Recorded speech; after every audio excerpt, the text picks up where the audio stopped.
ఈ కేంద్ర రాష్ట్ర ప్రభుత్వాలకు కూడా ఎంతో ఆదాయం తెచ్చే గొప్ప డ్రైవర్ని.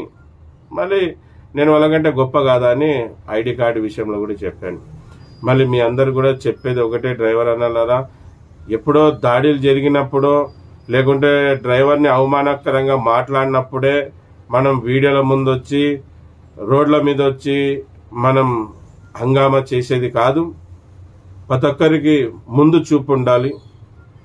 ముందు చూపు ఏ విధంగా ఉండాలంటే మనమందరం కూడా డ్రైవర్ సంఘాల్లో చేరాలి. మా సంఘంలో సేఫ్టీ డ్రైవర్ అసోసియేషన్ సంఘంలో చేరమని నేను చెప్పడం లేదు. మంచి సంఘంలో మిమ్మల్ని, మీ భార్య పిల్లల్ని, మీ తల్లిదండ్రుల్ని, మన డ్రైవర్ రంగాన్ని ఎవరైతే గెలిపిస్తారని మీరు నమ్ముతారో వాళ్ళ సంఘంలో చేరండి, బలపడండి, సంఘాన్ని బలపరచండి. అప్పుడే మీరు